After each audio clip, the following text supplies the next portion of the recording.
हरिवंश राय बच्चन जीवनी कक्षा 12 विषय हिंदी किताब आरोह जन्म सन 1907 इलाहाबाद।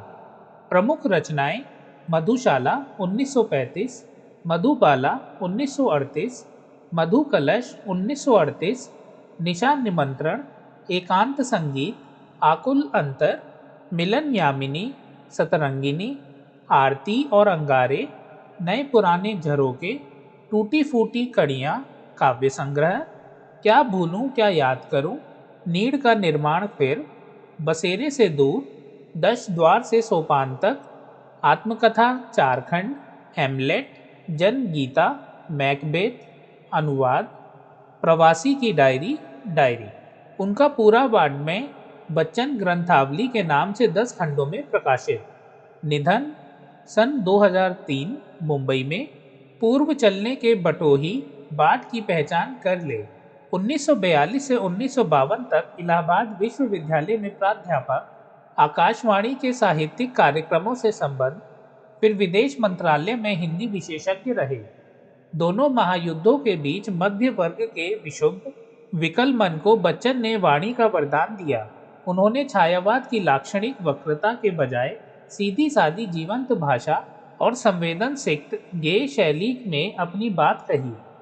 व्यक्तिगत जीवन में घटी घटनाओं की सहज अनुभूति की ईमानदार अभिव्यक्ति बच्चन के यहाँ कविता बनकर प्रकट हुई। यह विशेषता हिंदी काव्य संसार में उनकी विलक्षण लोकप्रियता का मूल आधार है। मध्ययुगीन फारसी के कवि उमर खय्याम का मस्तानापन हरिवंश राय बच्चन की प्रारंभिक कविताओं, विशेषकर मधुशाला में एक अद्भुत अर्थ विस्तार पाता है। जीवन एक तरह का मधु कलश है, दुनिया मधुशाला है, कल्पना साकी और कविता वह प्याला जिसमें ढालकर जीवन पाठक को पिलाया जाता है। कविता का एक घूंट जीवन का एक घूंट है। पूरी तन्मयता से जीवन का घूंट भरे, कड़वा खट्टा भी सहज भाव से स्वीकार करें तो अंततः एक सूफियाना सी बेख्याली मन पर छाएगी। एक के बहाने सारी दुनिया से इश्क हो जाएगा और तेरा मेरा के समस्त झगड़े काफुर हो जाएंगे। इसे बच्चन का हालावादी दर्शन कहते हैं। यह बात ध्यान देने योग्य है कि उनकी युग बोध संबंधी कविताएं जो बाद में लिखी गईं, उनका मूल्यांकन अभी तक कम ही हो पाया है। बच्चन का कवि रूप सबसे विख्यात है, पर उन्होंने कहानी, नाटक, डायरी आदि के साथ बेहतरीन आत्मकथा भी लिखी है, जो ईमानदार आत्मस्वीकृति और प्रांजल शैली के कारण निरंतर पठनीय बनी हुई है। यहाँ उनकी कविता आत्मपरिचय तथा गीत संग्रह निशा निमंत्रण का एक गीत दिया जा रहा है। अपने को जानना दुनिया को जानने से ज्यादा कठिन है। समाज से व्यक्ति का नाता खट्टा मीठा तो होता ही है, जब जीवन से पूरी तरह निरपेक्ष रहना संभव नहीं।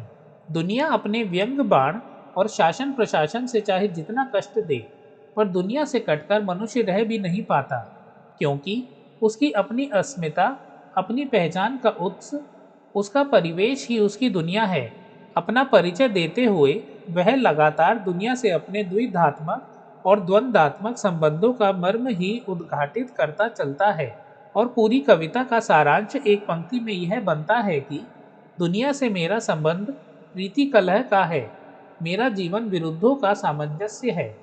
उन्मादों में अवसाद, रोदन में राग, शीतल वाणी में आग, विरुद्धों का विरोधाभास मूलक सामंजस्य साधते साधते ही वह बेखुदी, वह मस्ती, वह दीवानगी व्यक्तित्व में उतर आई है कि दुनिया में हूँ, दुनिया का तलबगार नहीं हूँ, बाजार से गुजरा हूँ, खरीदार नहीं हूँ, जैसा कुछ कहने का ठस्सा पैदा हुआ है।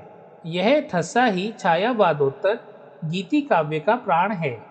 किसी असंभव आदर्श यूटोपिया की तलाश में सारी दुनियादारी ठुकराकर उस भाव से दुनिया से इन्हें कोई वास्ता नहीं है।